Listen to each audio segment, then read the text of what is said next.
you're watching the Top 6 Show, the original multi-club fan channel. Make sure you're following us now on Spotify and Apple Podcast. The link is in the description below.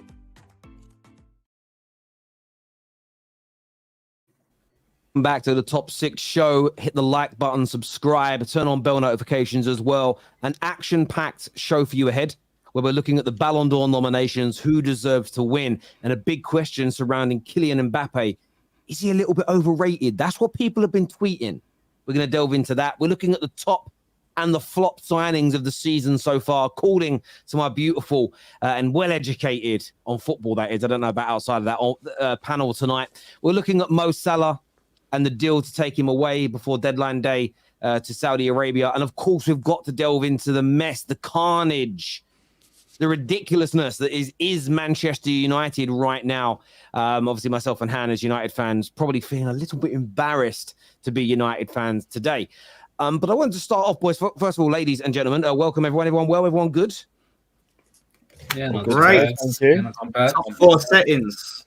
I know, top 4, especially West Ham started well, but it's good to see you back on, Dan, and have Hope as well. Long time no see on the channel. Monty as well, back in Arsenal today.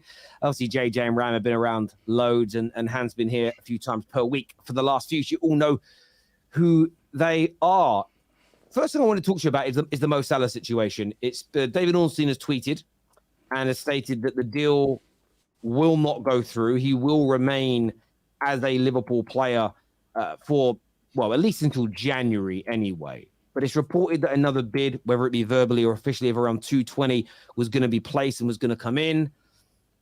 Liverpool, JJ, Ram, do you feel that the club's done the right thing by refusing to do this deal? Or do you think with the amount of money on offer, you should have taken it and looked to reinvest in January? Ram, do you want to go? I'll let you go first, bro. Yeah. Put it this way, it's an ambitions thing for me. I think if Liverpool as a club, forget what the fans think, if Liverpool as a club have the ambition that, you know, this season's a top 4 season and we're going to just try and stabilize and then go again, do you know what I mean? This next season or the season after that, when the players, Szoboszlai, McAllister, Nunes, acclimatise and kind of show that they're on that level, then I would have taken the money, like, from a business standpoint. I think it would have been the biggest, the largest or second largest, transfer fee for a player ever. For a 31-year-old, Liverpool have never, ever been in that situation before where we're receiving like that amount of money for a player of that magnitude as well. If Liverpool think that, you know what, Liverpool can do something this season, we can win the Europa League and challenge for the league, then from a football standpoint, keeping Salah was the right thing, 100%. So it just depends on, as a fan, what kind of route you're going down. For me, I don't see Liverpool winning the league right now. I don't see us, like, we can potentially win the Europa League, but the Europa League's so difficult. I don't think it's just a given that because Liverpool are in there, we're going to win it. So does the question for me is, does not having Salah mean Liverpool don't get into the top 4? And I'm not too sure. I'm not too sure about that. So I'm a bit 50-50. I'm happy because, of course, you don't want to lose your best players. But at the same time, if we go and get rid of Salah in January now or get rid of him in the summer for 100 million, as an example, or 70 million because we haven't got that bargaining power anymore, then we've made a massive blunder. So we'll have to I can hear that point of view, but I think at this moment in time, for what Liverpool need, we need to have some air of stability. We've already had a revamp in our midfield, a complete revamp. We're talking the entire midfield completely changed. And the last thing I feel we need is to have another player that comes out who is, in my opinion, is the second best player in my team. I think Alisson is our best player. But having to lose a player of his stature and a character in the team, I think it would just be a massive blow for everyone. And I think it might have a demoralizing effect on the team, in my opinion. That's why I was a little bit worried. Sorry. And not only to add on top of that, is there a replacement that could get the same amount of output as him in the world? Possibly not. That is available and that we could get in January. I don't think so. So can I just ask a question to Liverpool guys? So, because see, my stance is the only players who are unsellable: peak Messi, peak Cristiano, and peak Hazard. Those are the only players in history that you can sell. The That's way for you sale. brought Hazard into the you're combo, not- stop it. You're not throwing in the Zard into that. Peak. Anyway, No. go on. Look. Look at this smile. Look at this smile. This is not my opinion. These Yeah. are facts. Peak Hazard was the closest thing to Messi and Ronaldo. That's it. It's not my opinion. That's just a cold hard fact. So those are the only guys where you don't sell. Like, but my thing though is this: 200 million is pocket change for Al Ittihad. That's pocket change. That's under the couch, under the TV. That's that 200 mil. So my question to you guys is, what is the minimum? Because look, see, if you watch wrestling, it's like the $1 Million Man said, everyone has a price. We all have a price that we would sell our souls for. What would you sell Salah for minimum in January? That if they put this money down, screw it, sold. For me, in January, it would be 300 M's. I'm greedy as hell. I want 300 M's. I'm greedy. I am greedy as hell. So for 300, you would sell Salah in January. Do you know why? We all know Saudi Arabia need this guy. They need Mo Salah. It's like this is the guy that will propel them, that will bring the revenue from across the world. I know how desperate you want him. So I'm going to try and get the best price as possible. And I'm greedy. I'm greedy. Well, I'm not greedy. FSG is greedy. FSG will ask for the most amount of money. So 300 million, take it. I kind of agree with you. Nah, you're not. You're not. I agree with JJ. I think if whether you Liverpool fans really believe you're challenging for the Premier League this year or not, if you're not and it's just top four, you're doing it with or without Mo Salah, in my opinion. If you really believe you could win the Premier League, then yeah, don't sell him because that might be worth more to you than the money. But either way, he's going to get in January or next summer. I would say this to Liverpool fans: you've got 1 year left of Mohamed Salah. Enjoy that final year. Because me and JJ were talking about this earlier, right? Thank God he's going. Thank God. He dunks on my team so much. We said it's very similar to how Coutinho left Liverpool. Obviously, Barcelona tried to bring in their bid of 100 million. We rejected him, and he obviously left in January. But the reason why we were allowed to sell Coutinho at that point was because Salah was heading to around about 60 goals and assists in all comps.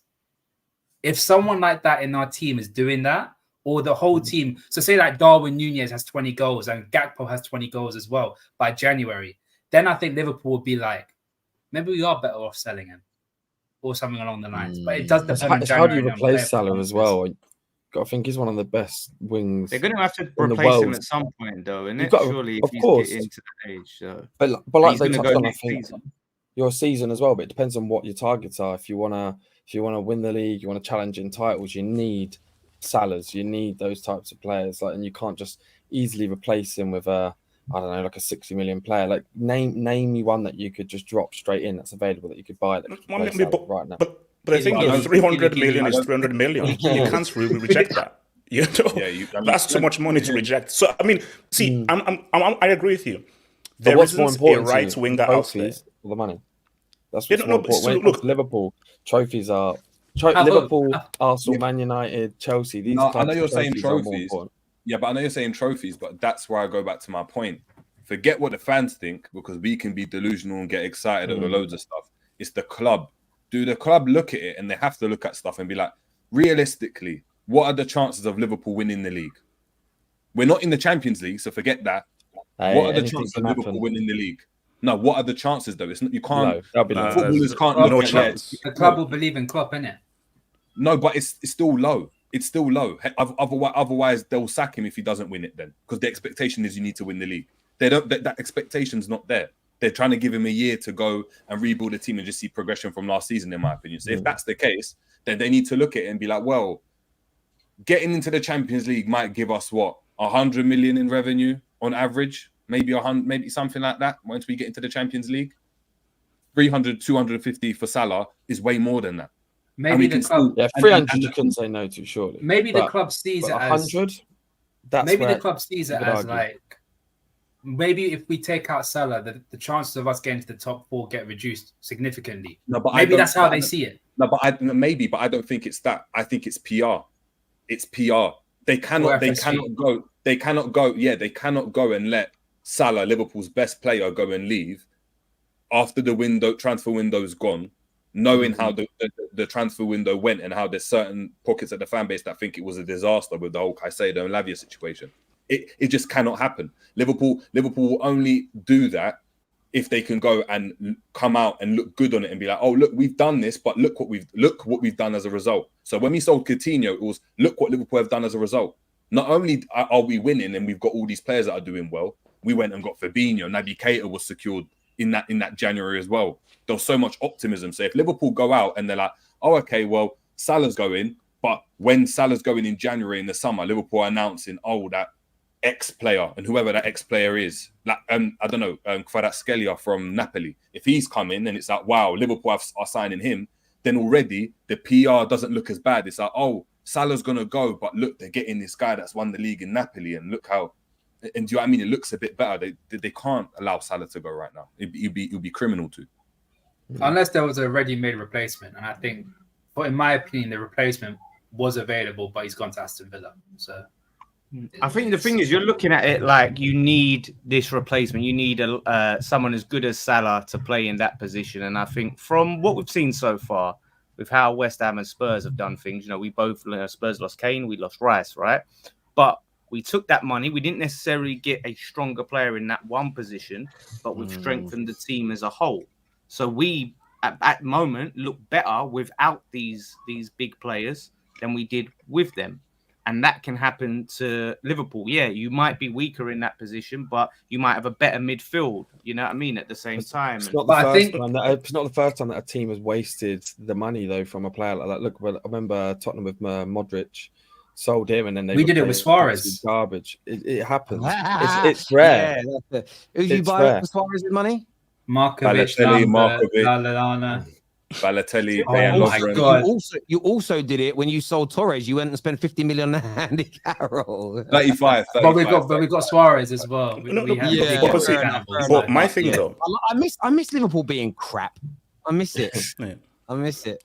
No, but see, my thing though is that, basically, if let's say you'd sold him for like 350 mil, are you saying that if that 350 mil was given to Klopp and his scouts, you wouldn't? Because I agree with what was said, which is that you can't, just like you can't replace Salah. Like right now, there is not a right winger out there that can give you what Salah gives you. So you have to pretty much build it and make a team. So are you saying that if you were given 350 mil, that 350 mil with Klopp, his scouts and his people, you don't trust him to now improve the team entirely? No, I do. I do. But I'm talking about from if we were to get this money in the summer, I would have spent it on a Diaby who I don't think is ready, but he's ready enough to make an impact, you know? Yeah. Because I rate him that highly. Yeah. This deal really needed to start a month ago, 6 weeks ago. And then it would have been, I think it could have been very different if a 250 offer comes in for Mo Salah a month ago that gives you time to go into the market. And theoretically, financially, you could afford anybody. There's probably not a player on maybe not Mbappe. I mean, you could test the water with any player in terms of you have enough money to buy Saka. You have enough money to buy Vinicius Jr. Now, you wouldn't land them maybe, but you'd have enough money to go and try and buy who you want. But I agree with Dan. I don't think you should go out and look for the best next option at right wing. You should go, right, let's go and get another world-class centre-back, a world-class midfielder, a world-class right-back. Add those players to, and that's not a dig at Trent. That's move Trent into a more forward-thinking position on the right-hand side and buy a top-class right-back. That might improve you more than trying to sign someone to replace Mo Salah's goals directly. The replacement of Man United for Roy Keane, one of our greatest ever central midfielders, ended up being Michael Carrick, who profile-wise is completely different, but it works. And I think we always do that as fans. Who's going to replace him? Ward-Prowse and is nothing like Declan Rice. But he's better crosser of the ball, better free kick taker. And then you've added in Alvarez, who again has got some of the qualities that Rice had, but not all of them. You add those two together, and now you put Kudus in the mix, who hasn't played a game yet. Suddenly, West Ham's team might be a lot better without Rice than with it in terms of balance and depth. And that all needs to be looked at, I think. But look, viewers, let us know what you think and what you feel. We have a question here. I'm going to throw this one to Monty. Biggie or Tupac? It's got to be Biggie. It's got to be Biggie for me. Yeah. Tupac's good. His lyrics are great, but the flow of Big E is unrivaled. It's the flow. It's agreed, just the agreed, flow, agreed, man. agreed. Yeah. I just go no by one- songs. You just have to go by songs, and I think Tupac has the better catalogue of songs. So. Yeah, true.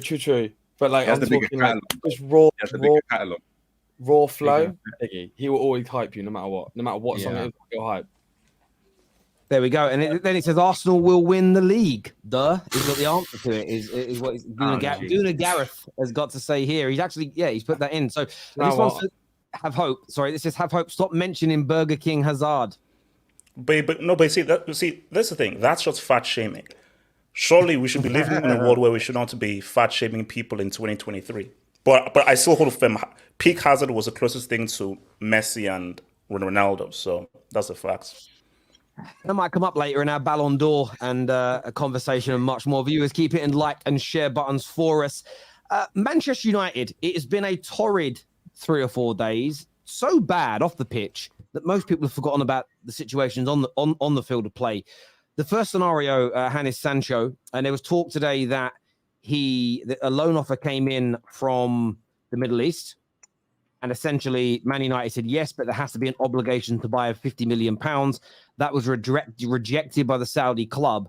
But if Man United are open for him leaving, there's also a report that's just come out now via ESPN that the manager is going to come down exceedingly hard on Sancho for disrespecting him and challenging his authority in public. Do you feel like the Sancho is done now at Manchester United? Do you think that's maybe the last we'll see of him? Terry, I don't know what to think. Honestly, every time I read a different report, like my mind changes.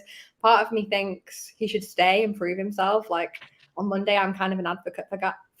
I think he can do his, talking on the pitch, and I'd prefer that. But the way Erik ten Hag is, I just don't know. I don't think he'll play him again, which would be a shame, and it would, kind of be a bad way for everything to end. But I think if he wants to play, maybe he should go out on loan. But it's impossible to know what's going to happen. And obviously this all depends on what he wants to do and his attitude and the way Ten Hag receives it. So I actually don't know. It's just a shambles, isn't it? What do you want to see happen, though? Would you like to see him given an opportunity to rectify the situation? Or do you think... I would. I think his character's been assassinated a lot over the last few days. And, I'm not impressed with what he's done at all. But, the headlines in the Daily Mail today, like saying, the United staff seem as rude and shy, like... Now you're going for his character. Like, he shouldn't have done what he did, but trust the kind of media to do that. But I think with everything going on with Antony, there's obviously chance for him now to come through on the right wing. So I think this could be his, chance to kind of prove everyone wrong and have his kind of redemption. But I would like to see that personally, Terry. What do you think? Yeah, look, I agree with this. It's so multi-layered with him. And this is something that I just don't think you can be polarized on. I trust Ten Hag. And I believe my gut tells me that Ten Hag is frustrated with probably his overall demeanor as a professional. So maybe doesn't think he's working hard enough in training, isn't listening to instructions as deeply as he wants him to on the football pitch, which is why I think Antony gets more opportunities in terms of keeping shape and tracking back. And I believe the manager just got to a point where he's gone, I've tried to do it in every single which way, and I'm fuming because we actually need your ability on the pitch, but you're not applying yourself correctly. I also think the manager probably should have kept that in-house and not said it publicly. So there's a right and a wrong on both sides there. Sancho shouldn't have responded. I've said a lot of people this week say, but NBA players do it. I couldn't give a damn what people do in netball. Yeah. That sport doesn't even touch the sides of how big and important football is. And it's the wrong way to behave. That's just a personal standard from me. On top of that, though, you're bang on. The character assassination I'm seeing from the media, and that's information that's being leaked by the Glazers, by the board at Man United, to make Sancho look like a horrible, dysfunctional person. I'm not about that. I'm someone that wants the energy to... I want better energy. I want better behavior from my club. I don't just want to go, right, this is... Because I could jump on this and go, do you know what? And use it to try and back my manager more and say, see, he's a poisonous, horrible... we'll use a Jose word, virus. But I don't want that energy at my football club. This is where the board and the club should act properly. And there should have been one statement to say, look, everything's fine. There'll be a meeting between the players at some point in the international break. That's it. We move on. The fact all this information is coming out, no wonder players leak information. No wonder players go behind the club's back and speak to journalists. No wonder families speak out because the club's doing it on a consistent basis. Man United, and I don't even put this per se on the manager for how this has gone, because we've seen this consistently with 5 managers for a decade. This is a club issue. They always throw these players and managers under buses. So what happens is the fans are all over here arguing about, is it Ten Hag? Is it Sancho? Is that the problem? When actually the issue's over there, and they're called the Glazers. It's called the board. They're creating even more of these issues. And they even started this issue anyway. The manager wanted them gone in the summer. Again, the board couldn't find a buyer. The board couldn't get something done. And you create these problems consistently. So part of me feels sorry for Sancho. Part of me feels sorry for the manager because, again, they're being put into an environment that neither really wants to be in by the people that own our club. And it's just a shame to see it because we go through this process every 18 months with every new manager since the summer of 2013. The bit that's wound me up the most is how fans are falling into the trap again. And they're getting into Sancho versus Erik Ten Hag debates on a more consistent basis than focusing on the root cause problem. So those fans are as bad as the Glazers for me, every single one of them. I say Sancho should make his way to Arsenal, honestly. He should come he should come join his fellow Englishmen in Saka and Nketiah, Rice. You've got Emil Smith-Rowe. You've got Ben White. You've got Ramsdale. Should come over. I think he starts for Arsenal. Yeah, does he start for Arsenal? Does he start? Yeah, does he? I don't think he starts, but I think he would have the potential if you give him like a few months to fit in our system. Because I know Sancho's a good player. I watched him at Dortmund. He's phenomenal. Like he just needs the right system around him and players that can play off him. Then he can be a well beat. I think Sancho's class still. Where though? Who's he going to end up replacing? The thing is, he'll be either because the thing that Sancho can go left or right. He can do both. So he could potentially bench Martinelli for one game, let him rest. He could then come in for Saka, let him rest. I'd even like to see him up front, give him a false nine because we play that. He's going to be better than Havertz, that's for sure. So I think give it a go. I think he can unlock it, and then think of the depth. That depth would be insane. We can go into all different leagues, all different cups. I'd love it. I'd love to see it. I think with Sancho. I think look, see Sancho. Look, because again, I was a huge fan of him at Dortmund. There is a really good player there, but the issue with Sancho is that you just don't have enough credit in the bank. So it's like you coming out with that statement. Yeah, I get it. You want to protect your image because you feel that you've been attacked. But when United lost that game, was any United fan saying, man, damn it, I wish Sancho was in the squad. Man, if only Sancho was there. No one was saying that because the performances you had last season did not put enough of a strong argument that you should be in the team. And I think if you're Ten Hag and you don't respond and you say no comment, then it just fuels the fire of oh my gosh, Sancho versus Ten Hag. So I think Ten Hag, I think he said the only thing that he could say. And I don't really know whether those comments were really throwing Sancho under the bus by saying that he's not at that level. So I just don't think the team's good fit for him though. Like with Man United, the way they play, I don't really see them getting. Obviously, they try and go to Rashford and they try and get up through the middle. But even when we saw Antony against Arsenal, he was completely isolated on the right side. They're not really using him.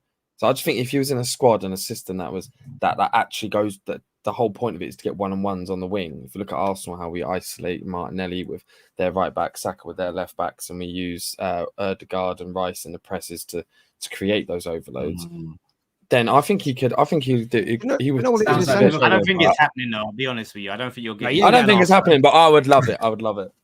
Make it happen. Make it happen. Obviously, I've watched every game he's played for Man United.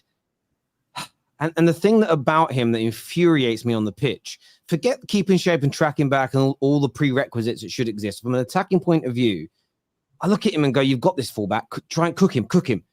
It's identical to how I feel about Antony. It's like run at the guy and do him. And they just, more often than not, he doesn't. And I've heard these fanboys say things like, no, it's about keeping possession. If he does that and loses it, there'll be another turnover of play. It's like, it's the weirdest way to defend him. You run at your man. You're a winger. You're an attacker. Your job is to create and score goals, not to maintain possession and drag somebody out of position as your primary job. City fans tried pulling that fast one when it comes to Jack Grealish for 18 months. Oh no, his job is to sit out wide so he creates space for others. 100 million to sit out wide and creates fuck off. No one believes that bullshit. I think there's two things. I think with Sancho, I think it was easy for him to go and do that. A, because he had confidence, right? And B, also because in the German league, there's always space in behind. So when he's got runners running behind in transition, then he can cook his man and you can run at him and stuff. A lot of the time when United are playing and he's getting the ball, and even with Antony, it's a low block, and they haven't got any space to run into. So they're just like, they're doing this, and then they turn back and just pass it back to the fullback. So they're not as effective. And I've also got a question to ask actually the United people. If you had won the game against Arsenal, is this even a big story? Sancho left out the squad. I don't think it comes out. I don't think any of this comes out. That's my point. I think it's a passing comment. Sancho was left out. He just goes and says that, and United fans might pick up on it and speak about it internally, but the rest of us wouldn't even know. We'd be talking about the fact that, oh my God, because they lost. Garnacho went and scored the winner. Garnacho went and scored the winner. Wow, Garnacho won you the game, and because of a millimeter, you didn't win the game. So it's not that big of a story. We're not talking about, you know, Rashford being left out of the team or Bruno Fernandes being left out of the team. This is Sancho. Like, what has he done? Like, is that what Have Hope said? Where's the credit? What has he done? Hannah, what do you make of that? Yeah, I agree. I think, you know, if we'd won and it was that Garnacho goal that had won it, no one really would be talking about it. Of course, like amongst the fan base, people would pick it up, but this is the problem. Like, everyone's just so reactionary, whether that's the media, rival fans, our own fans, because our own fans stir the pot so much and they really, really don't help the situation, which is a big frustration. And like you say, it's kind of remembering where the root cause of this comes from. And it isn't Ten Hag, it isn't Sancho, it's the disrepute that's going on at the club at the moment. So yeah, I agree with JJ. It would not be of a big deal if we had one, I think. Yeah, I agree with that. And it's only really, this is the thing, I've seen a few comments saying, Terry, Ten Hag can do no wrong in your eyes, but that's just incorrect, because in what I've just said is that you shouldn't have spoke about it publicly, in my opinion. So there's criticism for Ten Hag. But it's only really Baller FC and Sancho's fanboys that are kind of crying about this. And they've been doing it for a while now I know Antony's bad, but they're like, the way that they've tried to spin this narrative of, we're not doing well on the right, if only Sancho could get an opportunity, and ignoring the past 2 years where that's the element of the argument that's just tiring and jarring for me, is he's had starts. He's had opportunities. He started the first 9 games last season and started 12 of the last 16 games last campaign and had a few good performances in that. He's had another opportunity, but this all stems back to, and fans will not delve deeper because it probably doesn't serve the narrative, the manager. I think you're right, Monty. I don't think he's someone that Ten Hag wants, but this is what happens when you change direction and projects and processes, or whatever word people like to use, managers and systems and philosophies, every 18 months to 2 years. You are left with the remnants and the skeletons and the legacy issues that the previous manager of his purchases and what they've left behind, and we can't ever clear them out quick enough and buy quick enough for the new manager to have a squad. No manager in Man United's entire history since Fergie has completed the build of their squad. Now, rivals say you spent loads of money. We have, but you are ignoring the fact that Ollie nearly got there, and then they went against. But even then, some things were late. Even then, he didn't quite get everybody that he wanted. He almost got there, but he was the worst of all the managers. LVG didn't get everybody he wanted. Jose, after one summer, started getting told, no more this, no more that. You can only have Fred. We've done it to every single manager, and we're kind of doing it again now. And I know rivals hate it. They'll say, look how much net spend you've had. Yeah, we've wasted so much money. That's because we keep having to spend big for the new manager, because we're trying to, because they're a completely different manager of a different ideology, and you've got to try and clear it all out. It's just a mess. The club's a mess. We've got to stick by this manager. You have to. Wait, let me ask this to you, like Hannah and to Terry, because a lot of people that I've spoken to, United fans, are saying like Ten Hag out, that he's the wrong man. You're playing dinosaur football because he didn't get Frankie de Jong. This guy is playing caveman ball and he needs to go. So my thing though is Ten Hag really the issue? Because I thought that by getting United third last season, he got you guys a bit of credit. Because in my view, it's like, what do you expect United to do with this squad? So do you expect United to play a better brand of football because Ten Hag has quote-unquote gotten all of his players, even though we fleeced you for months through 60 mil? Good luck with him and everything. But yeah, I mean, do you believe that? I said it earlier. I don't have a problem with Man United's football. I think it is overstated that it's really bad. I think it's not even. I don't enjoy any. I've never, unless the Man United are 3 or 4-0 up early, I've never enjoyed a single Man United game in my whole life. It's too stressful. I don't really enjoy. You want that silk ball, bro. You want that I still don't. ball. Come on. Listen. That's not what Man United football's ever been. We've always been a very direct team that plays counter-attack football away from home. People are talking. These Man United fans said, I don't want this. That's not what Man United is built on. Go and support a club that plays differently then. You did not fall in love with Man United playing the kind of football you're asking for. It's not what we do. That's it at the end of the day. There's nothing really wrong with our football. Could it improve? Yes, but it's about people delivering.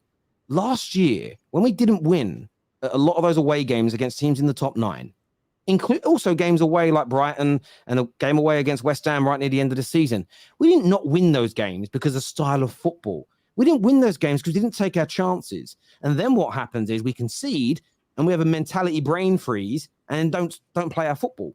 We had 3 or 4 gilt-edged chances to go 1-0, 2-0 up against West Ham. If we do that, I think we win that game. Brighton, we had 4 open, massive chances to score, missed them. Ended up obviously conceding that penalty in the dying moment. So many games, even against Liverpool, we were the better team up until you scored. That was away at Anfield, and then we capitulated. People are putting too much mind into what does the football look like and how does it make me feel, and they're missing the real fundamental problems that this club has had for the past 10 years. And holding 5% more possession, which would, by the way, would put us into the top 3 teams in the Premier League for possession gained, is not going to make us a better football team. Mentality will, and clinical edge in the right moments. That's literally it. People are overstating it, and they're making football more complicated than it needs to be. It's madness. This whole silky football, I want to see whatever type of football. At the end of the day, the most important thing for all of us is getting that dub, getting the W. Literally. Silk as well adds to it. You saw your favorite manager, Jose Mourinho, play the worst football, but you just kept him winning and winning and winning. And that's what you care about. No, stop it. No, that's a lie. It wasn't the worst. It wasn't. It wasn't the worst. 2004-05 defensive football, that was prime Chelsea. And it wasn't the most pleasing on the eye, but you got Liverpool the fans, wins. can I ask you a question here? This guy here, Travelli, says how it looks matters. Did you care that when you won the Premier League and Champions League, you weren't playing as football that was as pretty as Man City's? You don't care when you're winning. No. You don't. But as soon as you don't win, then you do then care. Yeah. So you don't. And this here says it's not about possession football. The problem is Seven Haag, dead banter by the way. Ball is you rely too much on Trashford, and when he has a shit game, you don't get results. So again, we don't exactly what I said. You've proven me right. We don't have enough players with clinical edge to put the chances or the game away. Because if people took their chances, you would also then see a more relaxed Man United who would then control more of the ball and more of the game. It's literally, you're absolutely right. We don't have enough quality up front to kill these games off. You've tried to have a dig, but you've proven the point. You put a more prolific team up front and Man United kill these games off. And people will call it individual moments of brilliance. That's literally what Haaland did 50 odd times last year. His brilliance as a striker scored those goals. That's it. And also, so look, see, let's be real.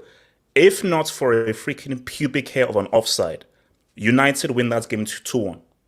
And then if they win that game, suddenly, man, Ten Hag, that was a brilliant counter-attacking strategic setup that they had to give. Because let's be real, strategically, Saka was kept quiet.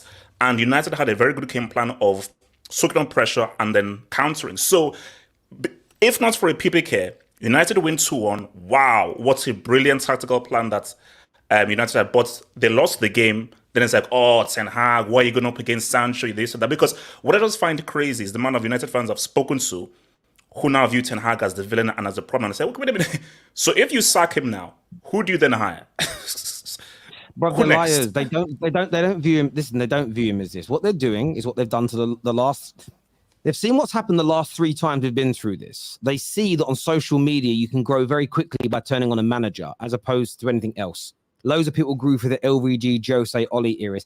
They're just jumping on that bandwagon early. They're repeating the same spiel, the same patterns of play, favoritism. I called this out a week ago. I knew what was going to come out of their mouths, and they've all tweeted or said the same thing on camera because it's obvious. I know what their game is. They're clout chasers. They know he's not the major problem at the club. They know he's not the major problem at the club, but they're going to pretend that he is. And they'll say, and I literally started seeing Man United fans tweet this yesterday, and it actually I nearly pissed my pants. A better manager with this squad would have a challenge for the title. They've said that 6 times on the bounce now. 6 times on the bounce. And the bit that gets me the most is that there are morons that go, yeah, they're right. Honestly, these people are allowed to breed human beings. And they have international break, Terry. It's mental. It's mental. It just don't make sense. These guys just don't ever learn. Sometimes the grass ain't green on the other side, man. Like it makes no sense. You can bring, but they suckle on the nipple of on the nipple of rivals, right? They're sucking on that little breast milk of their rivals, right? Because the same rivals that say your team's trash, your players are trash, will then gas you up and go, yeah, you're right. If you had a better manager, this squad would bang, bruv. And these Man United fans fall for it because they're so desperate for the attention and the likes. And it's a lot harder to support your team on the field. I'm not supporting the club off the field right now. Some of the things they've done are a disgrace. But on the field than it is to, because it's harder because you've got all these rivals coming for you. Our football ain't as bad as people are making out. The team does need more to be purchased. The manager, by the way, is allowed to buy some duds. All managers can buy dud players. Imagine if halfway through last season, West Ham sacked David Moyes because Scamacca didn't work.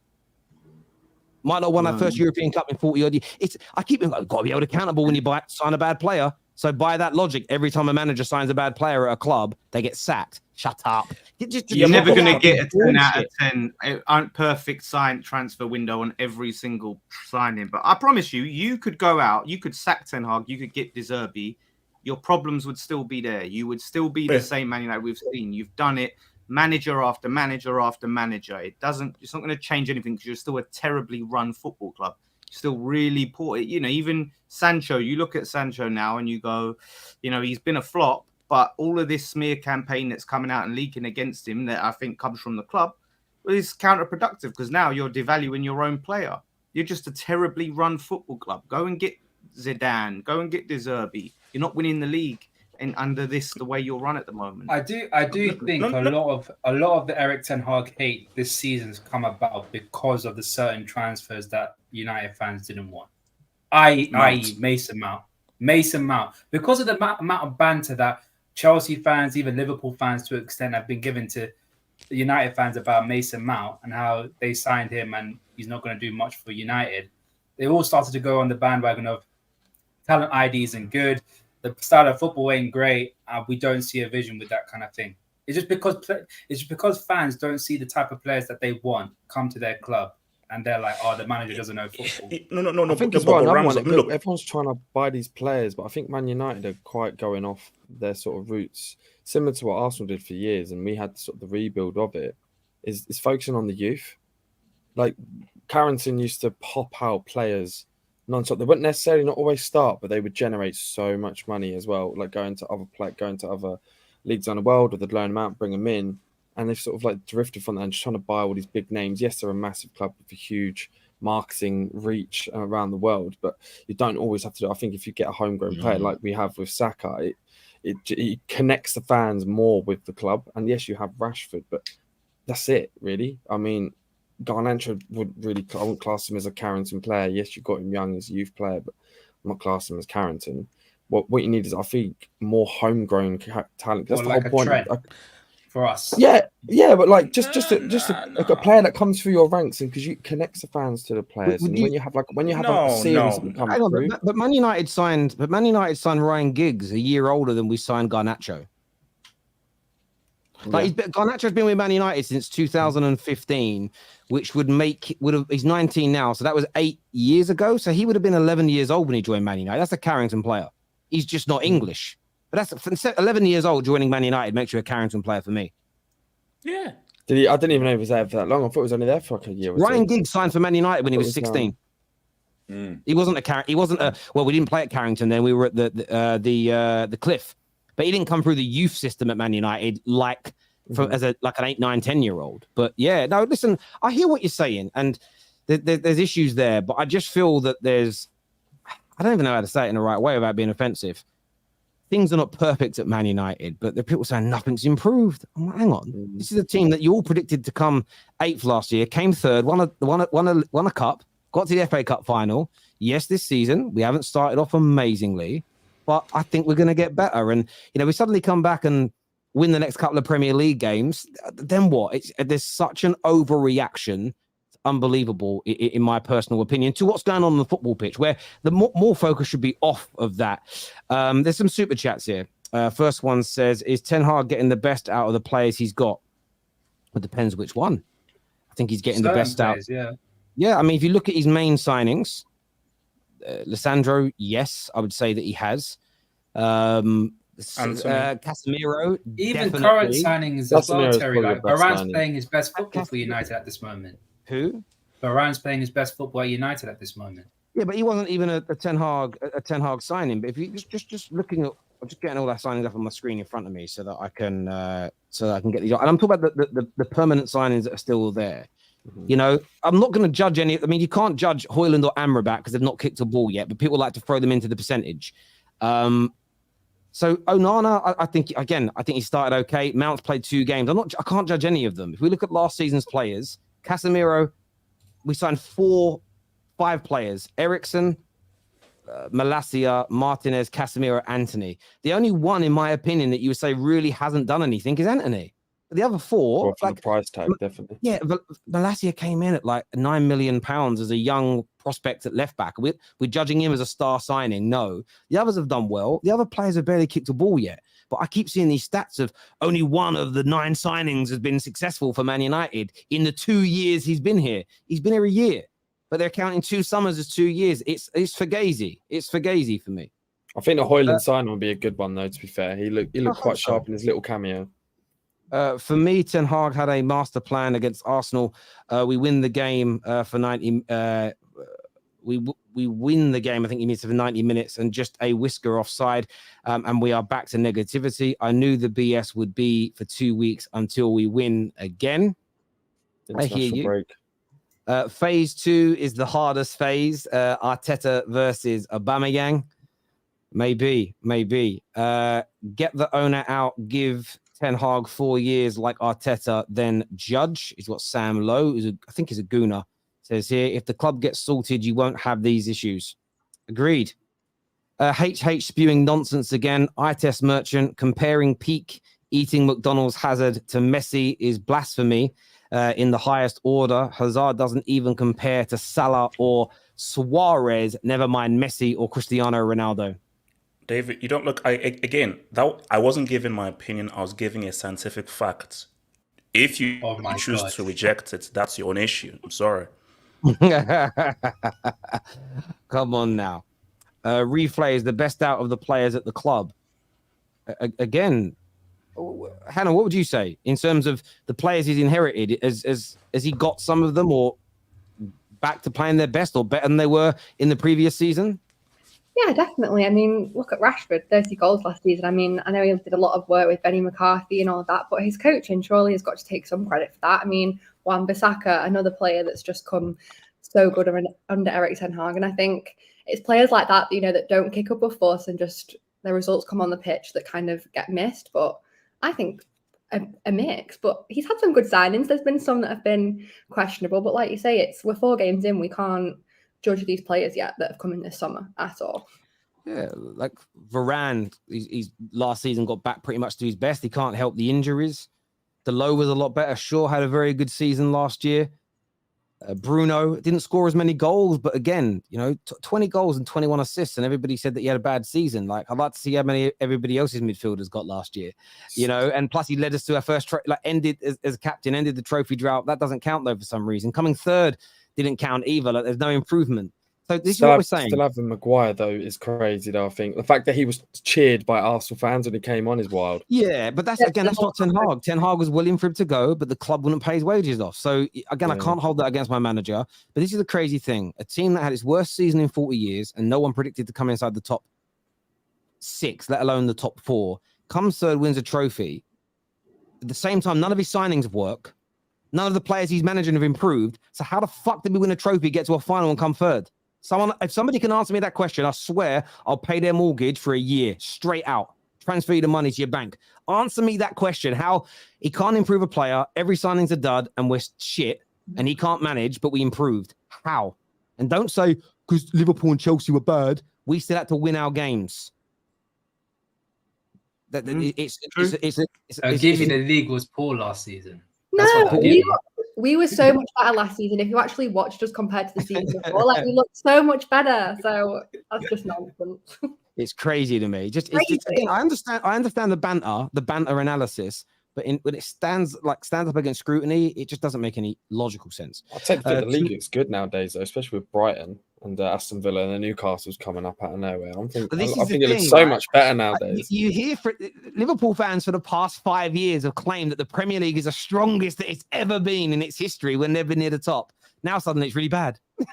Absolutely. Absolutely. Conveniently got bad for 1 year. Now this season, when you're good again, it'll be a very hard league. To the Arsenal fan on homegrown, the idea would be great. The problem is the fan base won't accept. They'll just say he's cheap and you're a Glazer. This is true. They say that to us. If you want an academy player to start, they say it's weird. Like these same Man United fans that don't like Rashford or Bruno, don't like the manager. They hate players from the academy. Like they despise them with a passion. It's just a weird ideology they've got. The only problem I have is people saying Ten Hag shouldn't have called him out. If they are not performing to the standard, you deserve to be called out, is what Joshua Jack says here. Question, people. What should happen with Antony? Does anyone, Hannah, do you think he should be suspended based on everything that we know, or what you said? I do now. At first, I was like, the situation with Mason Greenwood was very different because, it was just like a random evening and Harriet Robson posted all of that onto the internet. So this obviously isn't exactly the same, but Brazil have dropped him now. Like, obviously, the investigation is clearly stepping up. So, again, it's really embarrassing that United released a statement saying a whole big fat load of nothing, which, again, there's been more statements this season than wins. So that kind of says everything that you need to know. But I think he should be suspended. And I think it will be a great chance for, like I said, Sancho to come through, Palestri to get some game time because he looks good. But I think same energy as Mason Greenwood if this is even a little bit true, because if you've actually read what he's allegedly done, it's absolutely disgusting, and I'm sick of it. Sick of it. Most companies do that, though, don't they? Like businesses, if you were an employee and something like that's on your name, you're going to be suspended pending an investigation. It's embarrassing the way we handle it. Every time something like happens, like you would hope they did exactly the same what they did with Mason Greenwood. As soon as it happens, he's suspended until further notice. I think the way they've handled Greenwood as well, like keeping him going out on loan, is disgraceful. I think the whole thing is, but it's Manchester United. It's a no-brainer in general, but if there's any more pressure, the fact that Brazil's done it, as in they've that's what's going to go. Like, you have to do it. Huge. I was sat on Twitter thinking, any minute now, club statement, we're suspending him, and the club statement was, we acknowledge it. It's just shit. It's so disappointing always, and I just don't the same energy I had from before. Like, what does it say to female fans? What is that saying? It's a load of rubbish. Yeah, I mean, you can very easily say, look, we're going to support Antony through this process as he believes he is innocent because he stated it, and he's put out a very strong response, stronger than a lot of other people in this circumstance do, saying that he's innocent, and he may very well be. But at the same time, it's now become public domain. Pictures are out there. The club has to do the right thing and suspend him with pay during this investigation. And, if he is innocent, truth will out. I'm sure he's got great lawyers, and so is the club, and he'll be able to prove that. And you move on from there, but we're going to drag this out. We're going to wait.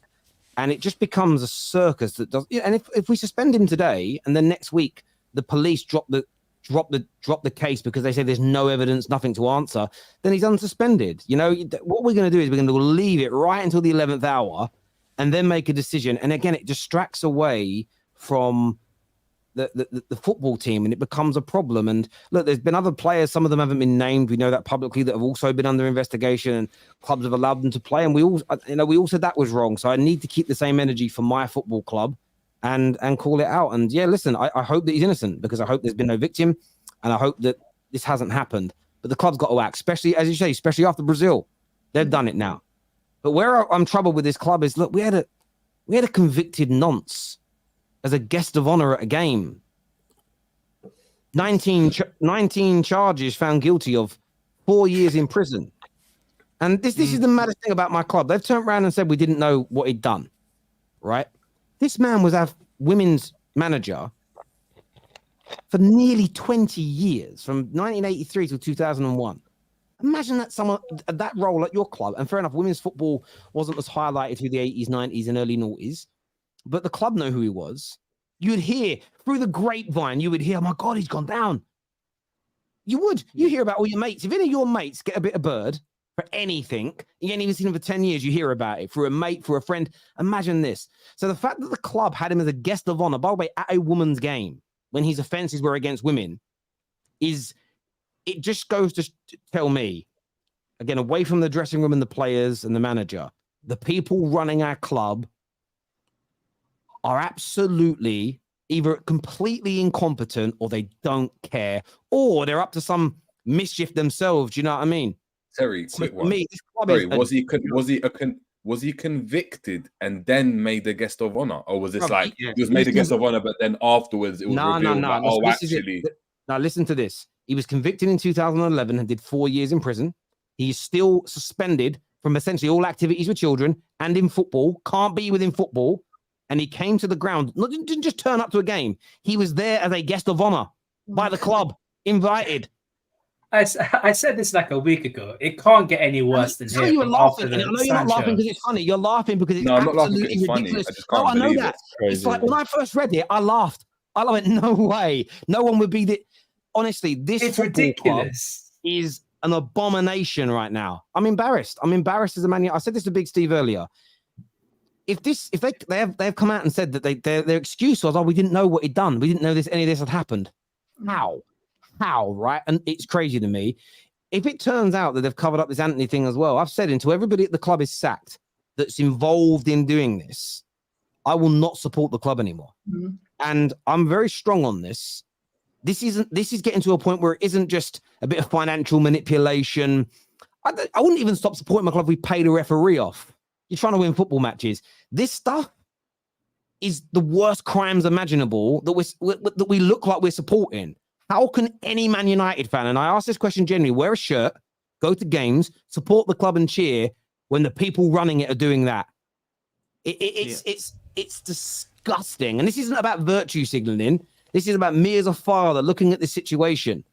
And imagine how all the fathers and mothers feel when they see Man United, the beacon that is Manchester United as a football club brand and entity, hosting the man who assaulted their children. How can anyone go, oh, yeah, I know that was then, but got to go support the boys and have a beer this weekend? Fuck off, you mug. I can't have it. Can't have it. It's ridiculous. That something's got to be done. The fans have got to step up. Some Man United fans crying about smear campaign against the club. Oh, the media, this is an assassination attempt by the media. No, they'll always find an excuse. The guys will always find an excuse because I think people are like...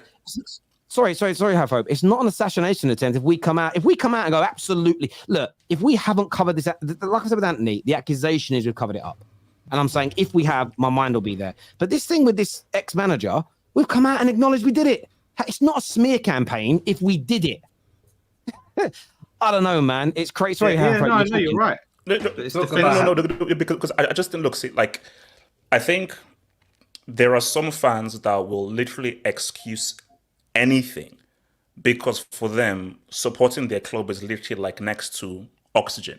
So for them, it's like, no, I'm sorry, I have to support United because this is... So they will literally excuse any kind of moral transgressions because like, no, this is United. But I think what people need to realize is that these are not just football clubs, they are institutions and they're entities and their brands. And once you're such an international entity, you have to have certain values. And I just think it is just crazy when you just look at the Greenwood case, looking at this Antony case now, just how they've gone about handling it. Because I think, as Ram just said, this thing happened within Brazil with somebody who is Brazilian, and the Brazil national team deemed it appropriate to drop him. So if the Brazil team have deemed it appropriate to drop him and you've still not responded, that's insane. Like, that's crazy. It didn't all happen in Brazil either. One of the incidents happened in January in Manchester, and the report is that the player called the club who sent a doctor to the hotel room to treat her injuries. Oh, wow. What? Antony called a club doctor to see the person. Sorry, this is mad. It's very common. It's very common. If Mo Salah's at home tonight and his wife gets sick, they often will call the club who will send a private doctor to them. Like a GP. Very normal. So again, clarity that the club have confirmed they sent someone. What they're saying is they had no idea what the reason was. Does that make sense? So this is why when people say it's a smear campaign, I'm like, no, I want a thorough investigation. We've confirmed we sent a doctor. Well, so we didn't send the club doctor. The accusation is we sent the club doctor. We didn't, but we sent a private doctor instead. No, but Terry, they can't even say that, because even if it was a club doctor, if the club doctor has suspicions that something bad's happened, then it's on them as well. Well, yeah, if a doctor turns up and it looks like that, they may not have to report it to the club, but they must have to report it to moral, they've got an ethical, exactly. That's why I smell when people say it's my club, and I don't want this to be true.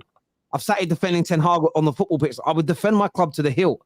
But I'm looking at this, and I just listen, if it just turns out to all be a lie, I'll come out and put my hands up. But there's something about this that doesn't smell right to me.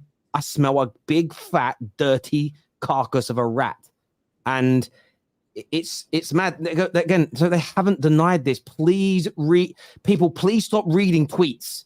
Read articles. I swear to you, they have denied sending the club's doctor. They have confirmed they organized via the player. It wasn't the player liaison officer. It was the player something officer sent a private doctor on that date. So the club have confirmed they did that. What they have denied is the club's official doctor, which is true. So please read stories and full articles before you give opinions. Please, because it's embarrassing. Terry, sorry, can I jump in? I've got to go, but I wanted to say just for the Arsenal fans before I go, 1, Gabriel, Raya, and Vieira have to start, and Havertz will not be a flop. Havertz is a flop. Havertz is a flop. Don't worry. Cheers, mate. What? Cheers, Monty. Top man, thank you. Cheers, bro. David's here with us now. Again, I'm passionate about this stuff because I want my club to be a beacon. I want it to be something that I'm proud of. This stuff just is crazy. Terry, Manchester United is arguably, I will say arguably because I'm a Liverpool fan, is the biggest club in England. They are the representation of English football.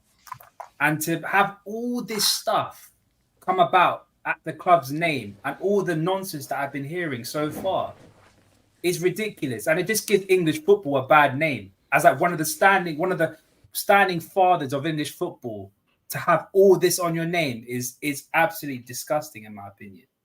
It's disgusting. I agree. Mm-hmm. I agree. See how this develops, mate. There's literally nothing else to say. No, it's true. I'm just trying to read the article.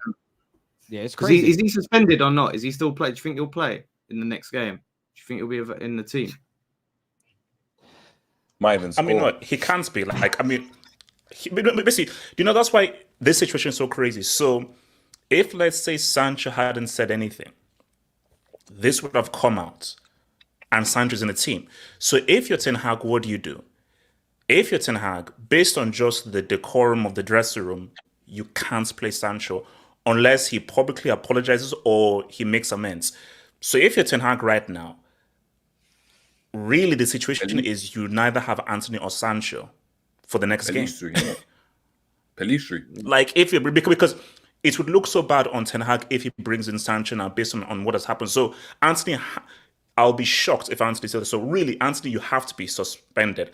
And Ten Hag cannot play Sancho again until that matter is done. So United pretty much are without two players for the next game. So that's a weird situation. I agree. And look, I just want to put this up on the screen so people can see what I'm saying. Read articles. I'm sick to my back teeth of headline readers. I'm not going to lie. This is a segment from the article in the exclusive. Read the top line. Man United confirmed on Wednesday night that a member of staff arranged for a private doctor to visit. That's the lady's surname, at Antony's request, but deny that she was treated by any of the club's medical staff. So again, we're getting into semantics. Yes, no official member of staff at the club treated her, but they arranged for a private doctor. So I actually understand why the alleged victim would say, well, the club sent me a doctor. She ain't going to bloody know who the club's doctors are, is she? No disrespect. Again, please, when you say the club have denied it, don't go on Twitter and start defending the club. We didn't read the story. That's weird to me. Read stories. Read articles. Otherwise, you end up doing what Lee Gunner does and quotes things that have never been said. because the headline said it. No, he does. I lovely, but he does it. Your manager said he had full control. No, he never did. Never came out his mouth. Never once. The other day, people were telling me that Sancho was the best trainer at the club, according to an interview Casemiro did. Never said it. Never said it. Stop reading headlines. Moving on from this depressing, horrible subject, who's been the best signing of the season so far? I haven't. I was gonna for me personally, right? I've been talking about this guy for a long time, and I wanted him at my club. Unfortunately, he's ended up at the club I probably dislike the most, which is Liverpool. Yes, David. I think it's Szoboszlai. I think he's been unreal, and like I knew how good he was, but a lot of people had probably never heard of him and probably gone, "Oh, who's this guy?" Liverpool fans will know him because I did. He played against them when he was at Salzburg with Haaland. But apart from that, most people would never have seen him play, and he's been unreal for them. Yes, McAllister's been good as well, but I think Szoboszlai, especially that last goal he scored, that was a finish. Just ball drops and just bow, just straight in like it was nothing. Like, but you know what's weird though? Why me? It's like you see, look at the whole Szoboszlai thing. You see, here's the thing. Let's just say that we change history, and let's say your boy Todd B went and got Szoboszlai, and Liverpool got Caicedo. You know, Szoboszlai still wouldn't look. What do you mean good your on the boy? Chelsea base. Hang on, what do you mean your boy? It's your boy. No, seriously, no, Terry, you have to delete that, bro. You have to, like, after apology, you have to delete that for all time, please. But my thing though is, it's about scouting and systems. So yes, we celebrated. Yes, we stole Caicedo out of Liverpool. If Caicedo moved to Liverpool, he'd be amazing. If probably as good as Szoboszlai, if not even better. So I think the thing with Szoboszlai is, it's about what system is he going under, who is the manager, who is the setup, and I just think that. Bro, they got McAllister for 38 mil. I know Szoboszlai is good, but McAllister for 38 mil, for me, I think that is the steal of the summer. The absolute steal is 38 mil for McAllister, a guy who literally was one of the best players at the World Cup. So I just think like what Liverpool did in Szoboszlai, in McAllister, is insane. If they had gotten live, then boom. Just that's that end. But yeah, look, Liverpool, I think, you just look at signing of the summer, or the club that made the best signings. McAllister and Szoboszlai, bro. I mean, that's. I appreciate. Obviously, coming out of my own mouth, it sounds a lot more worse than it is because there'll be a lot of bias. There's a lot of bias because I'm a Liverpool fan and he's number 8, and I've always wanted this guy ever since Red Bull Salzburg. But it's not only the offensive aspects of it, creating chances, everything. His defensive contribution is the most important thing. I think we don't talk about it enough. The pressing, the tackling, and also the ball retention that he possesses in tough situations is something that no one talks about. The hard stuff that is important to us and that we lack so much because we had Henderson in that position. He just does it effortlessly. The only thing that he's missing in his game is just output. But that will come in time when he gets to know the players and starts getting a couple more chances to create for the likes of Núñez and Salah. But yeah, I'm not going to argue with it. I'm happy that you guys said Szoboszlai, man. Wait, so are you already missing Hendo then? You're already missing Hendo. I'm not missing Hendo. I just said I love Szoboszlai there because he could do what Henderson couldn't do. Now, that's my guy right there. My guy. Hendo was trash, man. So.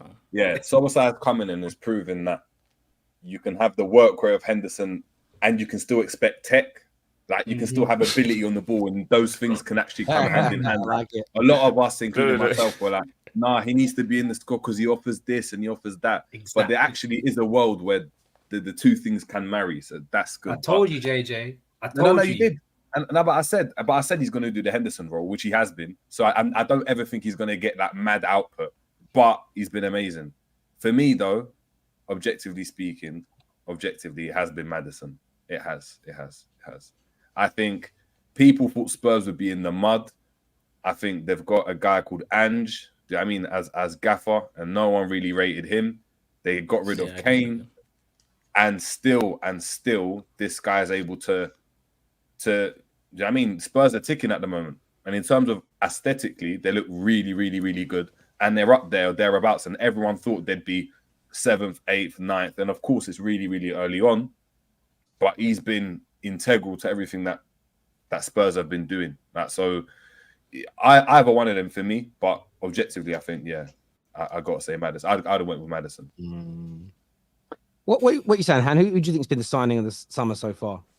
I would say Maddison, but I also think James Ward-Prowse has just come into that West Ham midfield and looked like he's been there for forever. Like, he looks so good. And obviously, we all know he was an absolute bargain at 30 million. I mean, obviously, I wish Man United had gone for him, but his set-piece ability, he just creates so many chances for them now. And I think, similar to Maddison, they're both just transforming that midfield. And again, we didn't think West Ham would be up there after getting rid of Rice. And what are they, second? Like, I know obviously we're 4 games in, but 10 points from 12 is incredible. And I'm really glad for them that they kept with David Moyes, because they've come through good off the back. You know what, with Ward-Prowse, quick one. I want to ask. Sorry, I'm not good with names. United, not Lawless. What's the name? I don't want to be rude. West Ham fan. Dan. Yeah, Lawless. Dan Lawless. Lawless. It is Lawless. Okay, I thought I was going to have a blunder. Yeah. Has Ward-Prowse been better than Declan Rice for you guys? Like, I know it's a small sample size, but has he been better? Does he fit what West Ham are trying to do a bit better? Because I feel like he's not like on his own. He's not this direct replacement. It's a combination of Alvarez and Ward-Prowse, whereas Alvarez, is more focused on the defensive side of the game. And then Ward-Prowse is more focused on progressive play, obviously set pieces, but he's actual passing. I think as a passer of the ball, I think he's better than Rice at passing the ball, right? He's a better passer.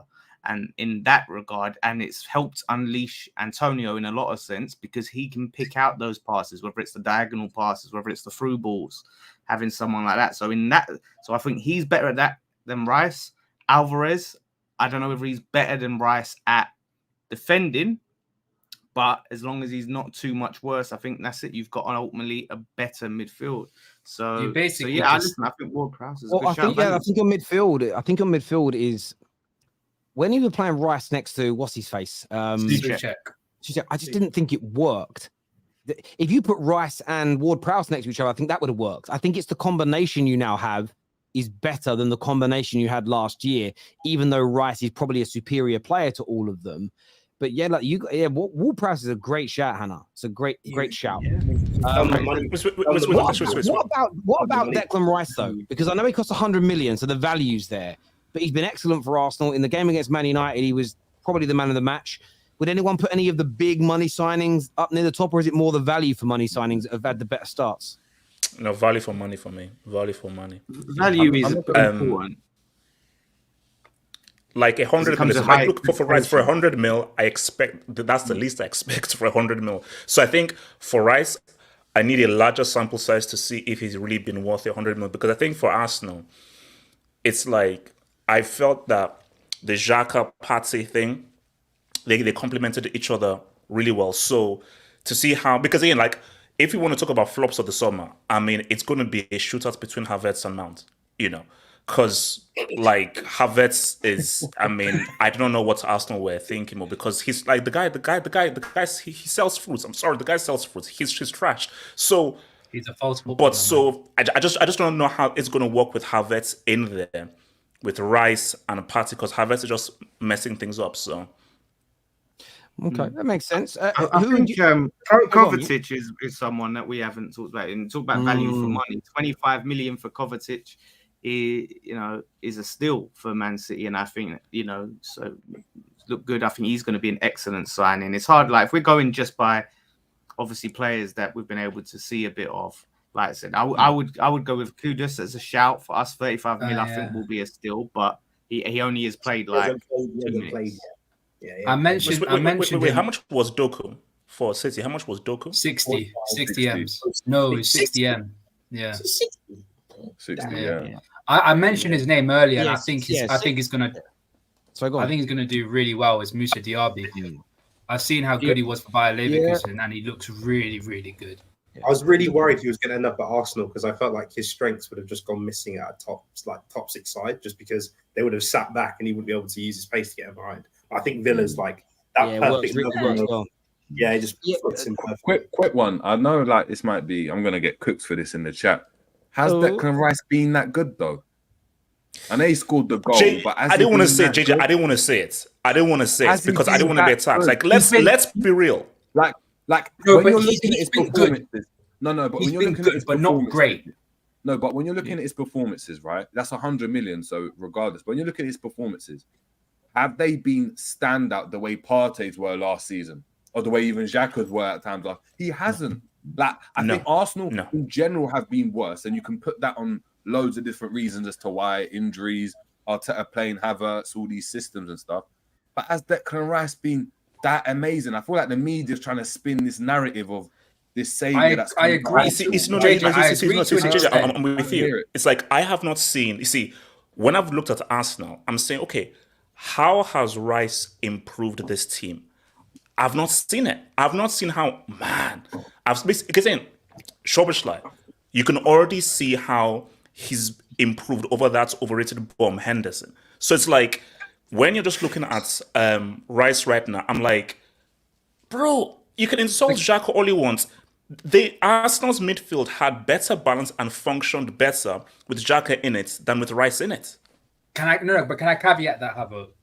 Isn't it easier for you to say that there's a much more of an improvement when you said to yourself, we have a dud in Henderson and we had someone that's better in Szoboszlai, when you already had a so-called world-class midfield in Xhaka, Odegaard and Partey, and adding on top of that, the difference isn't going to be that massive compared to something that was... Ram, don't do that. Don't do that.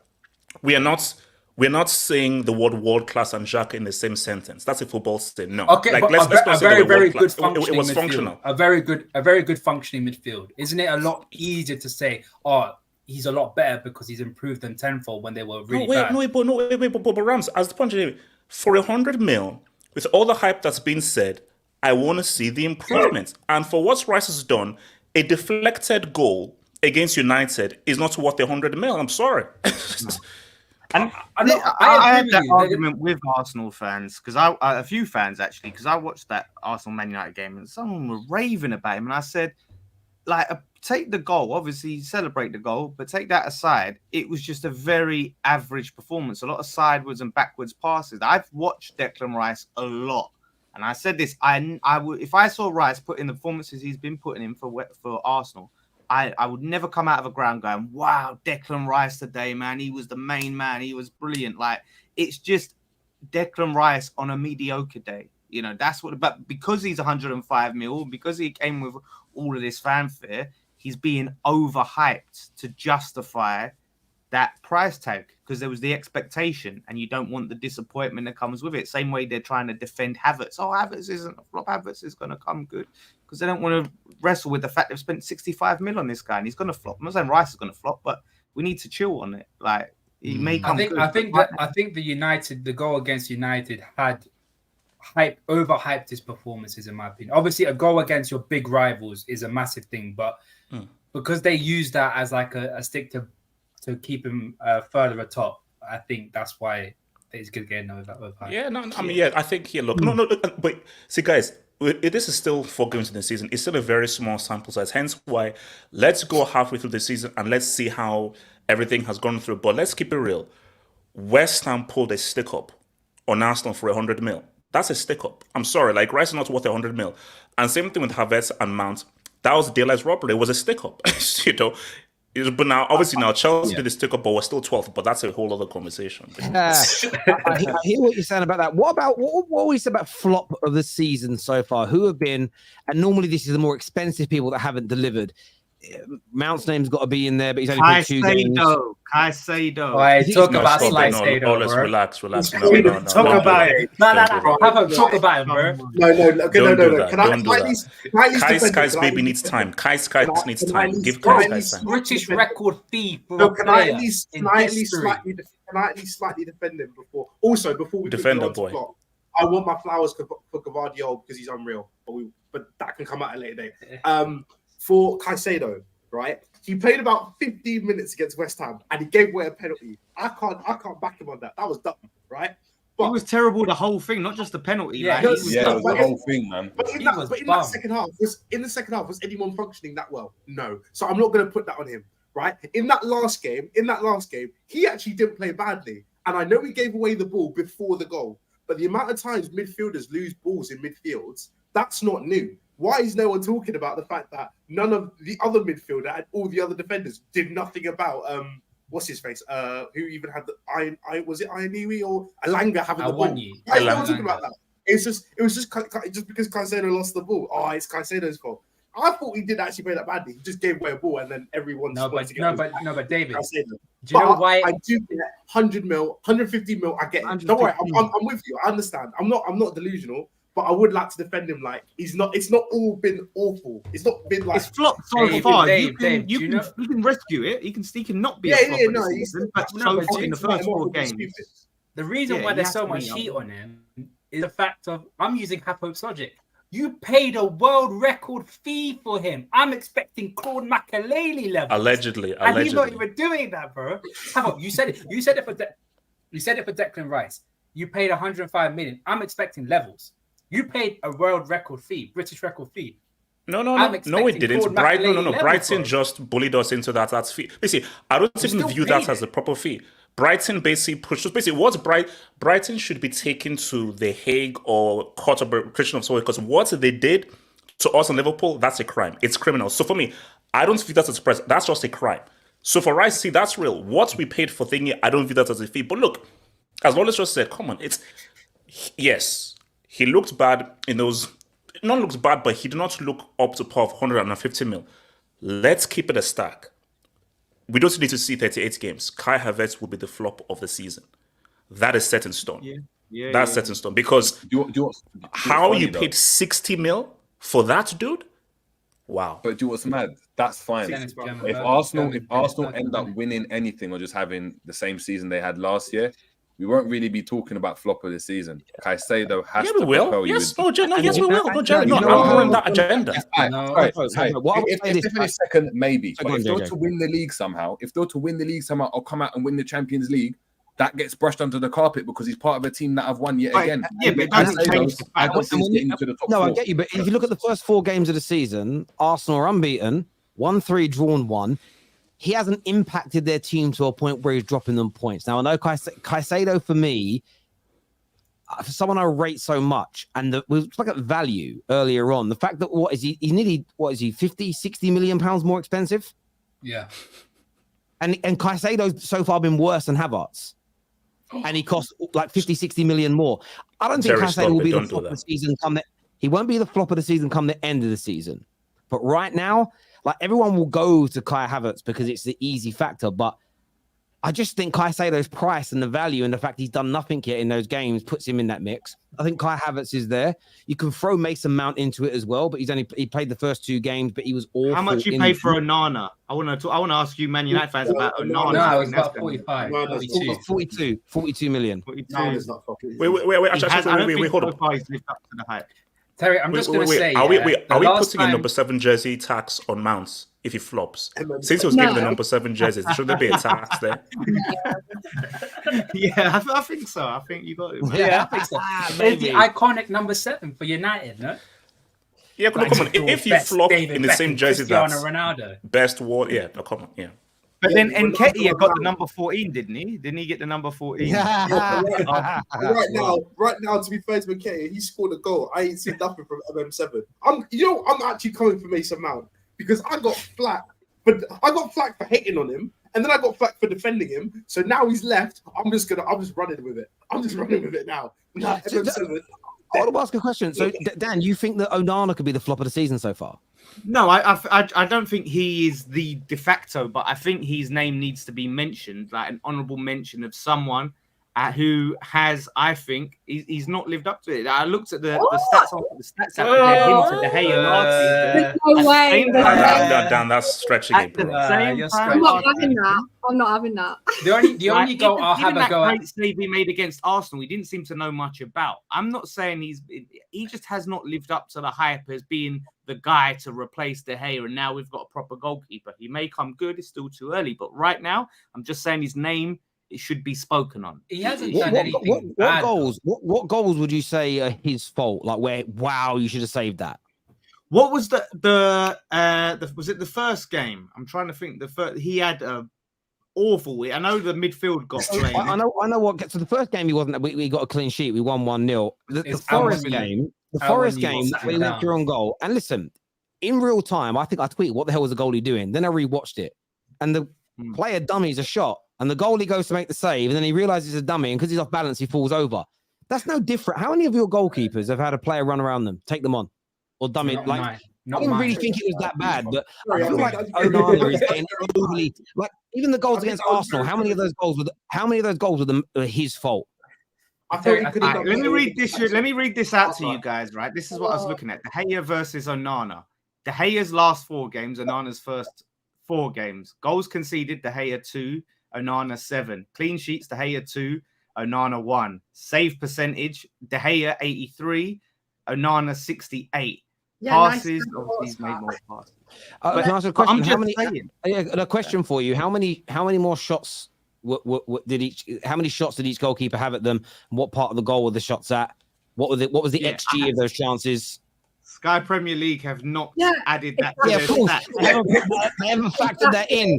What teams are we playing? This is De Gea at his worst, right? This is the worst. This is supposed to be the worst De Gea for his last 4 games. He got a golden glove last season. De Gea wasn't. Again, what you've got to remember about it, listen, it's a fair challenge. In terms of playing out from the back, we almost pulled it off against Arsenal, and he was a bit integral in that. I don't think Onana's as good a shot stopper as David De Gea at his peak. But David De Gea was leaking some crazy mad chances last year. I think you could put 1 goal we've conceded down to him, but our midfield in the first 2 games was getting run through like diarrhea, and we were being exposed. It's hard to, and even one of the goals in that game, the first goal, we don't put any pressure on. I think it was Kulusevski. He comes in, ball goes across the deflection, then bang, it's in. The second goal was an own goal. Goalie could do nothing about it. And against Arsenal, again, maybe better. Maybe he could have got a stronger arm to the Rice shot as an example.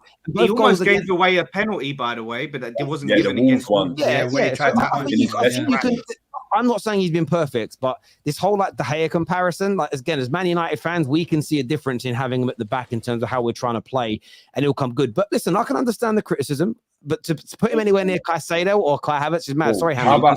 If you want to talk, stats and pulling up things that the Premier League and Sky Sports have said, 42 successful passes from Andre Onana against Arsenal is the most by any Manchester United goalkeeper in a single Premier League match since data was collected.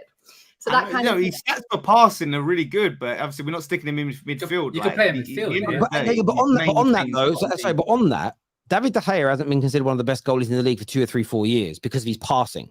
But when it comes to his shot saving and all these stats and clean sheets, he's been up there with all these other goalkeepers. So this is where Man United fans will defend Onana. For years, David De Gea was took out of the top category because he couldn't pass. Even though his shot stopping and his save percentage and clean sheet levels were high, we now get a goalkeeper who comes in who, by the end of the season, will be pretty much on par with all those numbers, but has superior passing. And for the first time in 5 years, I'm seeing people say, but passing stats for a goalkeeper are irrelevant. But they weren't irrelevant when De Gea couldn't pass. I'm just calling that there's a clear bullshit on that for me. Not from you, Dan, but in general, suddenly passing out from the back as a goalie is irrelevant because Man United have one of the best in the business. It's weird to me. It's weird. How about Robert Sanchez? Oh, nah, that's a shout, JJ. Jay, don't do that. Don't do that. How about that? See, we're talking about one-on-ones, yeah? Sorry, I saw a shot from a fan, yeah? I was Elanga's goal. Yeah. I couldn't believe what I was seeing. Oh my God. I couldn't believe what I was seeing. Bro, that dude dove like 3 years after the shots, bro. I cannot believe Chelsea signed the second in command at Brighton, who was actually made second by Rob Steele. Who is Steele? Jason Steele. JJ, they're running a Ponzi scheme. Bowley is running a Ponzi scheme at Chelsea, bro. Pepper and Mendy, who are both better than Robert Sanchez. It don't even make sense. There's some money laundering going on there, I'm telling you. No, Terry. It's a Ponzi scheme. They're running a Ponzi scheme at Chelsea. I've got to go to somebody's super chat, boys. Onana's first half distribution versus Arsenal was awful, if you say so. West Ham fans forget David De Gea was crap his first season. De Gea was awful in his first year. Him and Lindegaard were swapped around loads. He was really young though, wasn't he? He was a very he was. Onana's like mid late 20s. Instead of doing some self-reflection, why a good player isn't performing at your club, clowns will always blame the seller. Did Brighton, a small club, use a gun to force you to buy Caicedo? Is what he's talking Metaphorically, about. Yes. Metaphorically, yes. Metaphorically speaking, they did. Jesus says, guys, don't you realize the team is adapting, evolving, and learning to play together? Statistically, Arsenal have been better than last year. Your comment is about optics. We were blowing teams away last season. That will come. I don't think that's true. I think Arsenal have been better statistically than last year, but might be wrong. There we go. Thank you, Jezza. Football fans like you all are reactionary as hell. Caicedo had a slow start like the rest of the team, but I believe he'll get better in time. And by the way, you don't need Guardiola because we have Colwell. Listen, it's a little bit of fun. I would say it's a little bit of fun. I wouldn't take it too seriously. You didn't have to pay a world record fee because Brighton bullied you into paying. Lol, what a waffler. Sam says, players don't ask the price tag. Only 4 games, peeps. Chelsea fan talking about stick up is funny. You have a whole poll given to you by Brighton for 115 million. Brighton bullied him, and wow, what did West Ham do? Is what Saga says here. Well, this is an interesting one. Conspiracy theory. Antony has something on Ten Hag, and Sancho knows what it is. That's the problem. They're all going to start soon. What about Havertz's goal last season? Chelsea would have been relegated and would only have 1 Champions League. No respect. Oh, please. Oh, please. Oh, please. Get the out of here. The manager cycle begins at United again, Terry, which is sad to see. When will this fickle fan base learn? Probably never. My club depresses me. They'll never learn why there's clout to be and money to be had, my friend. For me, it's between 4 players: Szoboszlai, Edison, Alvarez, and Maddison, and James Ward-Prowse. But we can really Jude after like 50, or really judge, I think he means after 15 games. It's true. I thought we were still on flop of the season. I was going to ask these are from way back. Terry, I'm sure Jose brought you a Europa trophy. So how does 3rd position with a Carabao Cup make Ten Hag better? Still having issues with players. No point did I say that Ten Hag was a better manager in his first season than Mourinho. I don't know if I said again. I didn't say that. So I can't answer your challenge because it wasn't something that I uttered from my mouth. My God in heaven, anyone who tells me the Glazers are good owners, if I find out they have covered this up, I may as well focus on baking. I can't be asked. Yeah, by the way, original base Annie is the best baker out there. Made me a great rainbow cake one time. Pucker. Is this woman's top corner single? I need a wife to cook for me, iron my shirts, wash my clothes. Oh, that's safe. It's Safe's my store. No, don't take it seriously. Safe is my store. Oh, no. He's not. You actually see this guy as well. Like, yeah. But this guy turned up outside my work one time. But trust me, you wouldn't like him. You know? Wait, sorry. Is this Safe from back in the day? The same Safe yes, from back in the day? Yes, it's my Safe. Everybody but him. You just got aired, Safe. You just got aired, bro. Yeah, this guy used to turn up at my work outside Barclays and things like that. He sent me pictures and say, I'm outside, Daddy. I'm outside. That's how he talks. He goes, hi, Daddy. It's Safe. That's literally how he speaks. Hi, everybody. And he used to send me like pictures. I blocked him on socials. He used to send me pictures of like naked female bodybuilders like wrestling each other. And he's a really small guy. He's about 5'8", 4'9", skinny, and he said, "Oh, I'd like to be in the middle of them." He's a proper weird guy. He's a weird guy. I like him. It's funny. He used to stand outside Barclays and can somebody go and get Terry, like the big building in Canary Wharf, like speaking to the security guards, asking them to come and get me from my floor 23. And they used to go, "He's here again." I was like, "Oh, because he was so small, he weren't really a threat." Do you know what I mean? Like you could flick him away, but. Yeah, he's a madman. Unless he had something on him, you know what I mean? Mate, I don't know if he could lift up anything like that. The man's arms could give you a paper cut. They're so skinny. Do you know what I'm saying? But jeez, this is like, gonna roast. We'll move on. We'll move on. Ballon d'Or people. I want to put a tweet up first. We know the 2 favorites are Messi and Haaland. We'll get your opinions on that. But I saw this tweet, and this tweet's about Mbappe. And the tweet says he's touching 25, and he's never made the Ballon d'Or podium as a finalist. Why do we keep regarding this guy, as in Mbappe, as the best or one of the best footballers in the world? Faisal, man. Is Mbappe overrated? Can I respond? Yeah, that's according to this tweet. That's so basically, the person who made this tweet is speaks fluent moron because you're moronic. if you win the World Cup as a 19-year-old, you're already up there. So Mbappe, first World Cup. So 17-year-old guides Monaco to UCL semi as a 17-year-old. As a 19-year-old, is the second teenager in history to score in a World Cup final, leads them to a World Cup, dunks on Messi, dropping 2 goals. In the next World Cup, gets the golden boots, dunks on Messi again, dropping a 3-piece on Messi's head. Mbappe is already a World Cup GOAT. So this, basically, Ballon d'Ors are like the freaking Oscars. They are bought and paid for. It's biased. It's subjective. It's not real. It's all bought and paid for. Money under the table, brown envelopes, and all this stuff. So Mbappe doesn't need to be a finalist. He's already got Mbappe. And also, what we need to do is be respectful of football. We cannot put Haaland and Mbappe in the same sentence. They're not. They're not the same. They're not the same. No, stop it. They're not the same. Yeah, why not? Because Haaland is better. I agree. No, because Haaland doesn't have a first touch. You need a first touch, bro. If you stopped both of their careers right now, right, Haaland has a better career than Mbappe. He doesn't have a first touch. No, yeah, David, stop there. He doesn't have a first touch. So let's just stop right there. If you don't have if you don't pass the eye test, if you don't pass the eye test or have a first touch, you do not get in the same club as Mbappe. So please stop right there. He's playing in Farmers League. He's literally playing in the 5th best league. And he's trying to achieve goal by guiding his PhD to a UCL. Haaland won a treble in the best league in the world. No, David. Yes, how many goals did he score in the UCL semi final? No, hold on, David. Can I ask you a question, David? Real quick, David, quickly, David. Quick question. Quick question. How many goals did Haaland score in that UCL semi and UCL final? Go. How many goals? How many?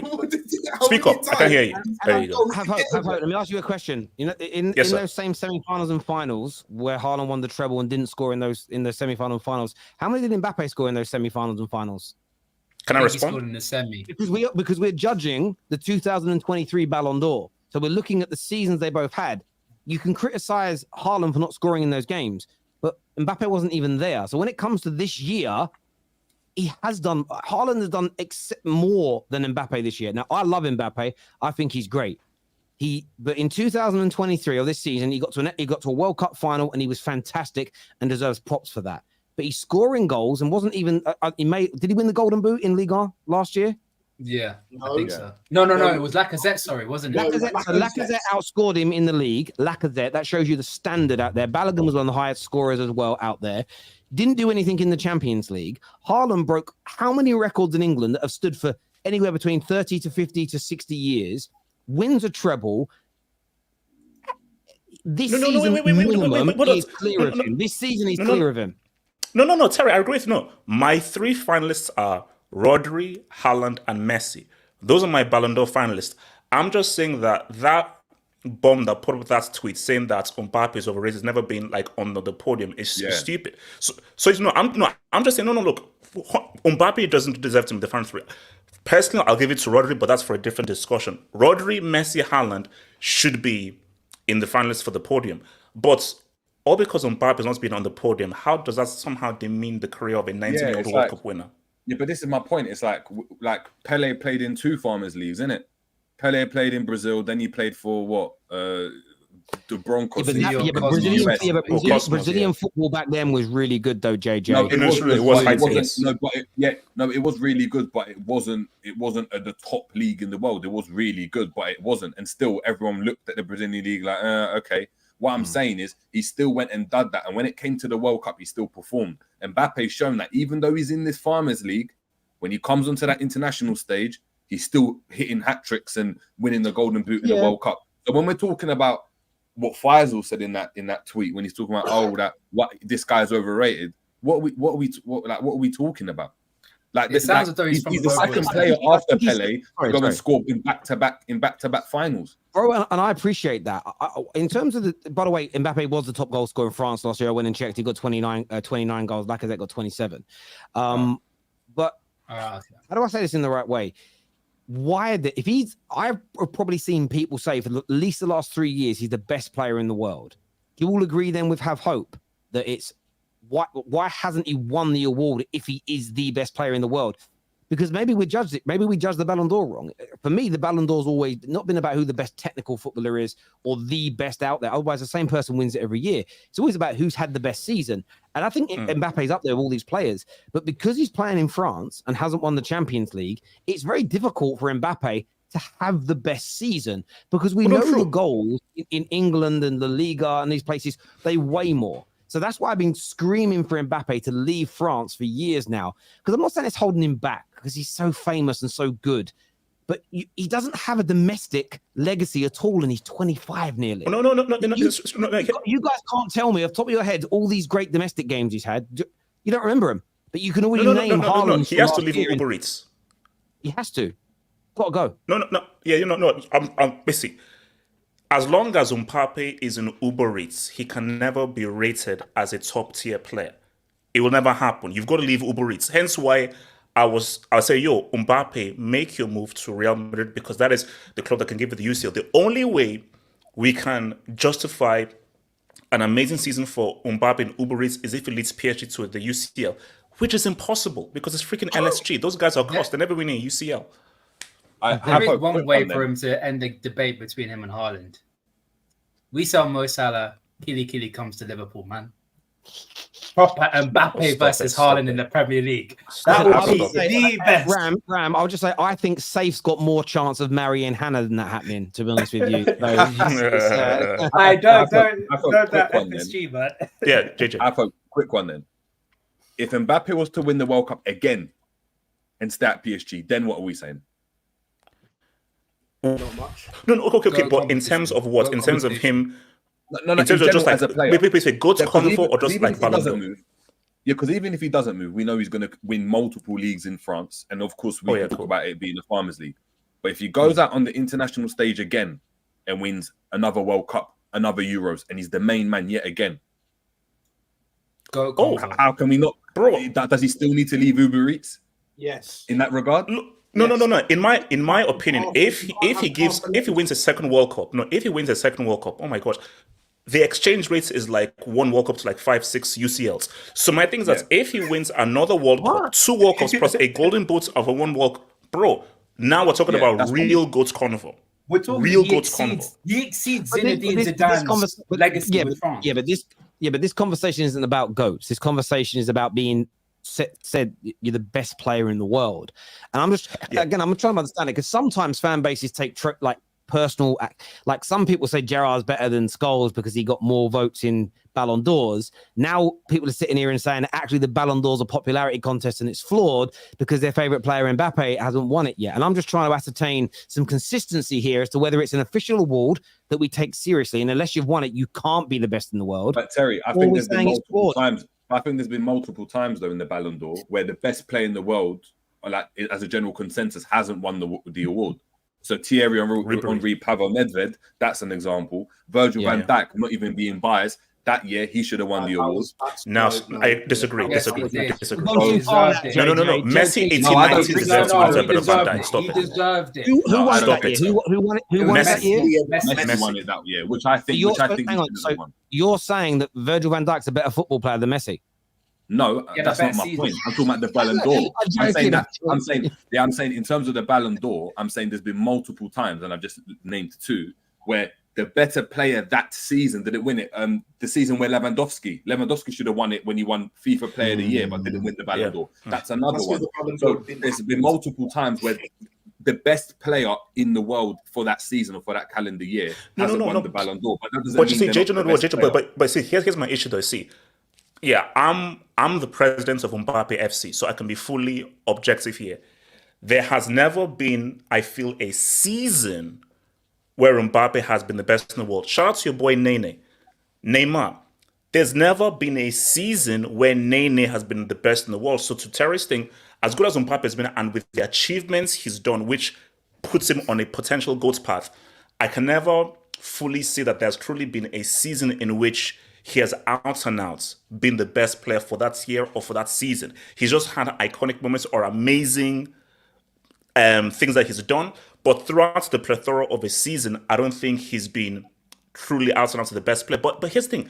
The Ballon d'Or, as you said, it's a popularity award. 2013, shout out to Ronaldo. he didn't deserve to win it ahead of Ribery.